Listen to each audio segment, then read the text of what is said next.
Guys, long time no सी। बहुत अरसा हो गया, बहुत अरसा नहीं, 2 दिन हो गए।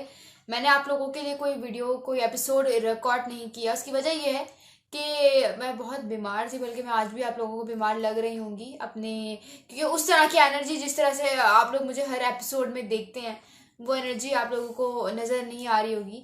बट ये है कि आज मैं आ गई हूँ आप लोगों के लिए एक नई वीडियो के साथ। हालांकि I was not feeling good, लेकिन फिर भी मैंने कहा कि जो मेरे व्यूअर्स हैं वो डिस्टर्ब होंगे, उनकी रूटीन ख़राब होगी, उनको उस तरह से अपडेट्स नहीं मिलेंगी। तो इसलिए मैं आप लोगों के लिए आई हूँ और मैंने सोचा कि ये जो है वीडियो आपके लिए छोटा मोटा एपिसोड जो है वो रिकॉर्ड कर लेते हैं, जिसमें अपडेट्स के बारे में भी बात करेंगे, आईपीएल के मैचेस के बारे में भी बात करेंगे, क्या हो रहा है and etc. So make sure कि आप इस यूट्यूब चैनल को सब्सक्राइब कर दें, क्योंकि इस पे आपको ना सिर्फ क्रिकेट की अपडेट्स मिलती हैं, बल्कि आपको अपनी ज़िंदगी के हर पहलू के बारे में इसमें जो है वो अपडेट्स मिलती हैं। मतलब you talk about politically, socially, economically, lots of factors to talk about. तो खैर, starting off with a very सिर्फ सरप्राइजिंग ब्रेकिंग न्यूज़ कि जब मैंने भी उसको सुना मैं बहुत हैरान हो गई। अब मुझे समझ नहीं आया कि मैं क्या कर रही हूँ। मतलब Ben Stokes has now opted himself out of the selection for T20 world cup. मतलब अब वो T20 वर्ल्ड कप 2024 के लिए इंग्लैंड की तरफ से अवेलेबल नहीं होंगी।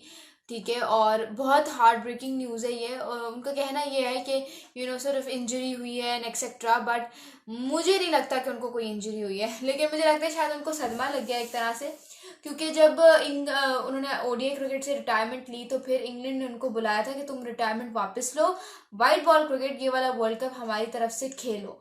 और बेन स्टोक्स जब आए तो आपको भी पता है, मुझे भी पता है कि इंग्लैंड का सफ़र कितने बुरे तरीके से एंड हुआ था ये वाला, कितनी गंदे नोट पर उन्होंने अपनी कैंपेन का जो है वो इख्तिताम किया था ओडीआई वर्ल्ड कप 2023 जो हुआ था उसका। तो शायद मुझे लगता है उसका सदमा ले लिया उन्होंने कि मतलब इसलिए तुम लोगों ने मुझे बुलाया था, इसलिए तुम लोगों ने मुझे बुलाया था, जलालत के लिए बुलाया था। तो ये छोटी छोटी चीज़ें होती हैं जो करती हैं, लेकिन मुझे नहीं लगता उनका कोई फिटनेस इशू है। वो खैर आईपीएल भी नहीं खेल रहे इस दफ़ा चेन्नई सुपर किंग्स से, तो हो सकता है हो भी, लेकिन इनका कुछ पता नहीं चलता कब वापस आ जाएं कब ना आ जाएं। लेकिन कुछ पता नहीं चलता ना इनका। बेन स्टोक्स, अब अगर मैं दूसरी बात बताऊं, जिस तरह से 2022 का T20 वर्ल्ड कप इन्होंने इंग्लैंड को जिताया था जबरदस्त हिटिंग के साथ, he can do a lot for any team he joins, whether you talk about franchise cricket या अपनी नेशनल टीम के लिए बात कर लें।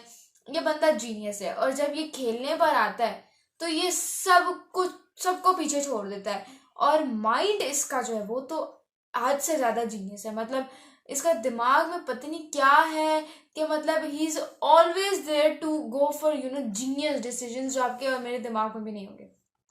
खैर, हमारे पास दिमाग भी है, लेकिन ये जो है इस तरह की चीज़ें हैं। उसके अलावा अगर आप वैसे आपको क्या लगता है कि क्या बेन स्टोक्स को इस तरह से हट जाना चाहिए था अभी, क्योंकि उनकी उम्र पड़ी है, ये उनकी रिटायरमेंट की या उनकी ना खेलने की उम्र है नहीं जो वो इस तरह से कर रहे हैं, उनको वापस आना चाहिए? आपको क्या लगता है? Do tell me in the comments below. और उसके अलावा मैं बताते चलूँ कि मैंने एक स्ट्रैटेजी अनाउंस की हुई थी। मैंने कहा हुआ था कि जो मेरी वीडियो पे कमेंट करता होगा ना रेगुलरली पंक्चुअलिटी के साथ फुल, उसको मैं अपनी वीडियो में लूँगी, उसको मैं अपने प्रोग्राम में लूँगी। ठीक है, उसके साथ हम एक प्रॉपर वीडियो रिकॉर्ड करेंगे। लेकिन यार मुझे उस तरह से कमेंट्स देखने को मिल ही नहीं रहा है। अब उसके पीछे क्या वजह है ये मुझे नहीं पता, लेकिन you have to see my video के।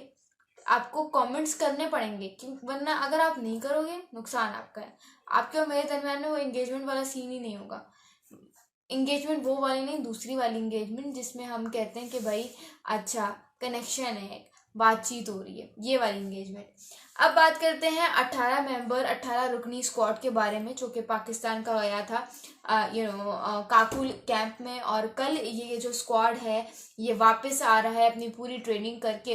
और आपको बताती चलूँ कि आईसीसी जो है उसने हर कंट्री को एक फाइनल डेट दे दी है कि तुमने इस डेट पे अपना world cup T20 world cup 2024 का स्क्वाड बताना है। ये डेट क्या है? ये डेट है 1 मई 1 को जो है वो हर मुल्क ने अपना फाइनल स्क्वाड बता देना है। ठीक है, और हम देखेंगे कि पाकिस्तान की तरफ से कौन से नाम होंगे। लेकिन अभी जो स्क्वाड में नाम आ रहे हैं जो कि सॉर्ट ऑफ सीरीज खेलेंगे, वो पाकिस्तान वर्सेस इंग्लैंड भी खेलेंगे, वो पाकिस्तान वर्सेस आयरलैंड भी खेलेंगे, तो ये जो पाकिस्तान वर्सेस न्यूजीलैंड भी खेलेंगे, तो ये जो प्लेयर्स अब वाले स्क्वाड में होंगे वो ये तीनों सीरीज खेलेंगे। और इनडायरेक्टली मतलब ये कि वो T20 वर्ल्ड कप भी खेलेंगे। लेकिन उसमें नाम किसके हैं? बाबर आजम एज कप्तान, ठीक है, वो आप लोगों ने देख लिया, मैंने भी देख लिया कि बाबर आजम को कप्तान के तौर पे अपॉइंट कर लिया गया। ये कप्तान की स्टोरी थोड़ी सी आगे चल के डिस्कस करते हैं, अभी हम डिस्कस करते हैं स्क्वाड को। बाबर आजम है, उसमें साइम अयूब है, मोहम्मद रिजवान है, उसमें आपके पास इफ्तिखार अहमद है, उसमें आपके पास सलमान अली आगा है, शादाब खान है, ठीक है, आपके पास इमाद वसीम है, आपके पास उसामा मीर है, आपके पास अब्बास अफरीदी है, आपके पास जमान खान है, आपके पास हारिस रऊफ हैं। लेकिन उनको यही कहा जा रहा है कि उनको रेस्ट करवाया जाएगा, मोस्ट प्रोबेबली उनको रेस्ट करवाया जाएगा। मोहम्मद अली भी अपना नाम उस तरह से अपनी जगह नहीं बना सके, क्योंकि जाहिर सी बात है पेसर्स में कंपटीशन बड़ा टफ है, और एक तरफ हारिस रऊफ है, एक तरफ शाहीन है, एक तरफ जो है वो मोहम्मद आमिर है, ठीक है, तो फिर आपका अपने लिए जगह बनाना जो है वो बड़ा मुश्किल हो जाता है। तो खैर ये कुछ नाम हैं जो कि अभी तक स्क्वाड में सामने आ रहे हैं। यहाँ पे आपके पास सऊद शकील भी हैं। तो मतलब मुझे तो पर्सनली स्क्वाड बहुत अच्छा लगा है। अगर मैं एनालिटिकली इसको थोड़ा सा एनालाइज करूँ तो मुझे स्क्वाड बहुत पसंद आया। मुझे पसंद इसलिए आया क्योंकि इसमें आपके पास ऑलमोस्ट हर ऑप्शन है। You got openers, you've got middle order batsmen, you've got middle order hitters, you've got all rounders, perfect all rounders, आपके पास finishers भी हैं, उसके अलावा आपके पास ज़बरदस्त bowlers भी हैं, उसके अलावा आपके पास ज़बरदस्त बॉलर्स भी हैं। तो और आपको क्या चाहिए? तो मुझे स्क्वाड बहुत बेहतर लग रहा है। आपको क्या लग रहा है? डिटेल में इन द कमेंट्स बिलो। आजम खान का I hope I haven't missed out on his name. बहुत सारे लोग कह रहे हैं कि आजम खान को नहीं होना चाहिए था। क्यों नहीं होना चाहिए था भाई? मिडिल ओवर्स में जाके आप बैटिंग कर लो, ठीक है। हम अपनी गेम हारते ही मिडिल ओवर्स में, जब ऑपोजिशन तगड़े स्पिनर्स लगाती है तब हम लूज कर जाते हैं tempo and they eventually end up failing. Azam Khan का टीम में आना बहुत ज़रूरी है, ठीक है। मैं मानती हूँ उसकी उस तरह से फिटनेस नहीं है, बट कुछ लोग होते हैं जिनकी फिटनेस उनके रिफ्लेक्सेस में होती है। जब वो अपना वेट लूज करेगा, ये बात 100 दफ़ा वो टीवी पे कर चुका है कि उसको लगता है कि जब वो अपना वेट लूज करेगा तो उसकी कलाइयों में, उसके अंदर उस तरह की पावर नहीं रहेगी कि वो बड़े बड़े छक्के मारे। तो एक बंदा अगर नहीं है कंफर्टेबल और अगर वो अपने उसी वेट के साथ उस तरह की हिटिंग कर रहा है, उस तरह की परफॉर्मेंस पेश कर रहा है, तो उसको करने दो ना, उसको क्यों तंग कर रहे हो आप? ठीक है, Azam Khan is truly a match winner and he is that one particular player जो अगर किसी दिन चल गया आपकी टीम के लिए तो फिर आपको जो है जिसे कहते हैं हराना मुश्किल ही नहीं नामुमकिन है। क्यों है? इवन मैं तो मानती हूँ कि अगर एक बॉल पे 60 रन भी जाएंगे और आजम खान बैटिंग पे है तो वो भी करवा लेगा, ठीक है। थोड़ी सी क्या बात फिक्शनल है लेकिन बात सच है, ठीक है। आपको क्या लगता है? Do tell me in the comments below कि क्या आजम खान को स्क्वाड में होना चाहिए था या नहीं होना चाहिए था। अब बात करते हैं बाबर आजम की कप्तानी के बारे में। आपको भी पता है, मुझे भी पता है कि Babar Azam has now accepted the captaincy and now he will be leading Pakistan in the white ball format, चाहे वो ओडीआई का हो चाहे T20 का हो। पहली बात, शाहीन शाह अफरीदी के साथ बहुत ज़्यादा नाइंसाफ़ी हुई है। एक सीरीज़ के बेसिस पर उसको कप्तानी से हटा देना, अगर आपने उसको हटाना ही था तो रखते ना। पहली बात यह कि अगर उसको हटाना था तो उसको मत रखते। ये जलील करके जो निकालते हैं ना, खुद अपॉइंट करके फिर खुद ही निकाल देते हैं, ये बहुत गलत बात है। पीसीबी है, पीसीबी, ठीक है ना, आर्म बोर्ड नहीं है, आर्म इंस्टीट्यूशन नहीं है जो आप इस तरह से कर रहे हो, वो भी नेशनल हीरोज के साथ।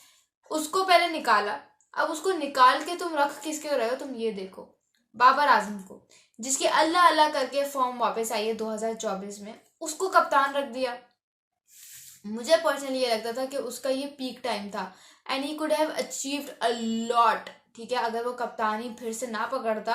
अभी भी मेरी यही दुआएं हैं कि उसकी फॉर्म नहीं गिरे, कप्तान होने के बाद उसकी फॉर्म नहीं गिरे, वो किसी की चीज़ का प्रेशर ना ले, ठीक है, वो किसी चीज़ का प्रेशर ना ले।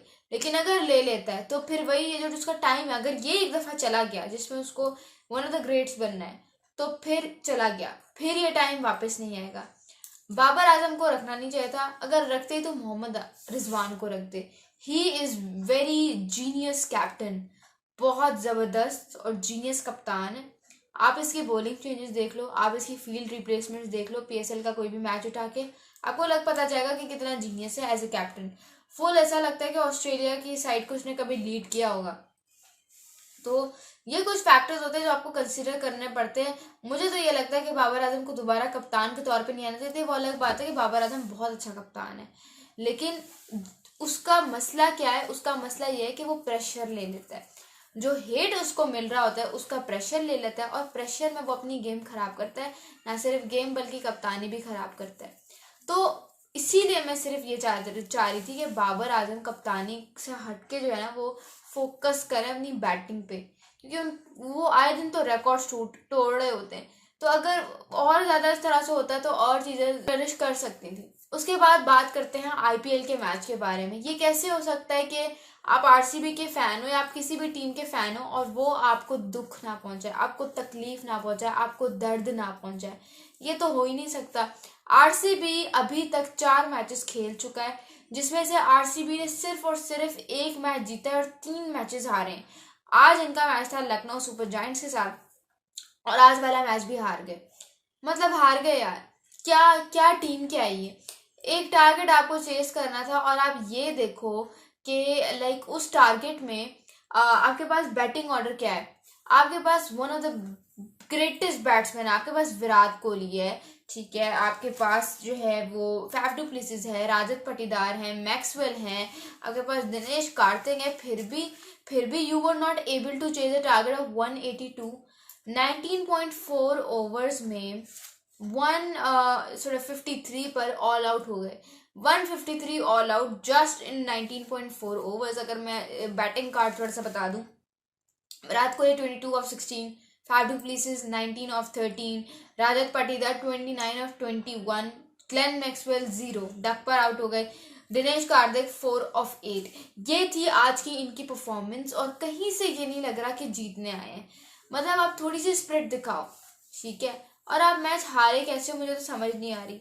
उसके अलावा अगर आप बात करो सिर्फ आरसीबी की बॉलिंग के बारे में, Reece Topley, Mohammed Siraj, Cameron Green, Yash Dayal, Glenn Maxwell, इस तरह का बॉलिंग पैनल है इनका, बिल्कुल फारिग। सिर्फ मोहम्मद सिराज, ठीक है, और इसमें आपका ग्लेन मैक्सवेल। आपका मोहम्मद सिराज वो वाहिद खिलाड़ी है जो अगर तो जिस दिन चल गया तो गया, अगली टीम गई, जिस तरह से एशिया कप का फाइनल हुआ था, ठीक है, और एक वर्ल्ड कप का भी मैच था, वरना आपकी बॉलिंग में कुछ भी नहीं है। कैमरॉन ग्रीन उस तरह से परफॉर्म ही नहीं कर रहे, ठीक है। ग्लेन मैक्सवेल ने 2 विकेट्स निकाली और 23 रन दिए, लेकिन फिर भी क्या फ़ायदा जब पूरी बॉलिंग कुछ नहीं कर रही, ठीक है, और टारगेट इतना कोई ज़्यादा है भी नहीं, ये देख लो आप। लेकिन फिर भी बैटिंग फेल तो फिर टीम फेल।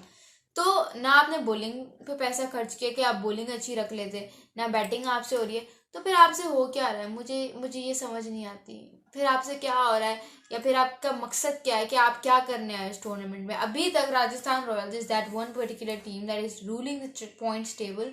4 मैचेस खेले हैं, 4 जीते हैं और सबसे ऊपर नंबर पे। मुंबई इंडियंस का तो आरसीबी से भी बुरा हाल है। मैं तो सोच रही हूँ मुंबई इंडियंस के फैन कौन है भाई, कॉमेंट में नीचे आके मुझे बता दो। 3 मैचेस खेले, तीनों मैचेस हारे, एक भी मैच नहीं जीता। सबसे निचली जो दर्जा होता है ना एक टेबल का, वो मुंबई इंडियंस ऑक्यूपाई करके बैठा हुआ है। तो खैर ये था, मुझे ये लगता है आरसीबी का सफ़र बहुत जल्द एंड होने वाला है, क्योंकि ये लोग खेलने या ये लोग मुझे लगता है जीतने नहीं आते। लगता है अब लड़कियों से उधार पे ट्रॉफी लेनी पड़ेगी। आपको क्या लगता है, do tell me in the comments below. और आज इसी के साथ जो है वो हमारी वीडियो का दी एंड होता है। मजीद ऐसी वीडियोस देखने के लिए इस यूट्यूब चैनल को सब्सक्राइब कर लें और साथ ही साथ बेल आइकॉन को भी प्रेस कर दें ताकि you can never miss out on any video from us. Thank you so much.